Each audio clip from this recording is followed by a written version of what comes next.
Le magazine littéraire Épilogue est une présentation de la Librairie du Quartier. Merci à ce précieux partenaire et à leur équipe de libraires. Vos prochaines lectures vous attendent au 1120 Avenue Cartier. Qui nous amène. En fait, on n'était pas certain d'avoir le temps et on a le temps. Annie Bussière est de retour parce qu'elle avait lu aussi la bande dessinée Fahrenheit 451. Moins de sourire que pour les cheveux d'Édith. Oh que oui!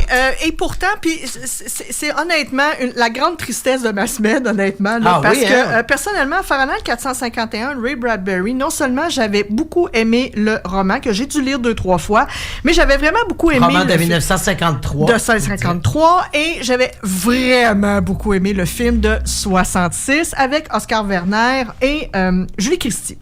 Alors, Victor Santos arrive, c'est encore tout frais, là, ça vient de sortir en librairie, avec une version bande dessinée un peu futuriste de Fahrenheit 451.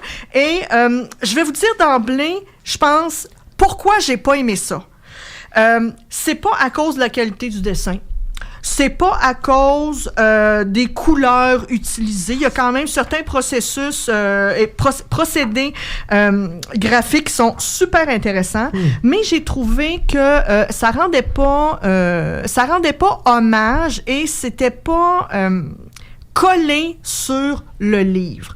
Pour ceux qui ne connaissent pas, Fahrenheit 451, c'est une histoire quasiment plus dystopique. Oui, c'est ce que j'allais dire. Où on brûle des livres. Les pompiers brûlent des livres au lieu d'éteindre des incendies de maison.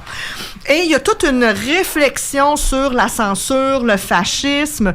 Et dans le livre et dans le film, ben, les personnages se questionnent, sont moroses, sont dépressifs. Il y a tout un contexte social autour de ça qu'on ne voit pas dans la bande dessinée, parce que la bande dessinée, honnêtement, puis Valérie, tu le disais tantôt en la feuilletant, c'est uniquement mis sur l'action. Ah, il y a vraiment... Moi, j'ai l'impression de comic books américains, là. En plus, il y a une facture un peu glacée, tout ça.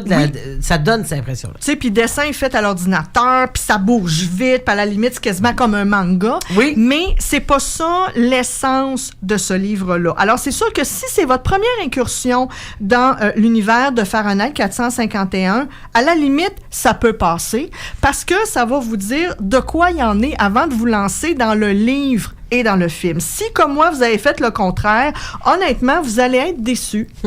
Parce que... c'est un résumé bien dessiné. C'est bien dessiné, point.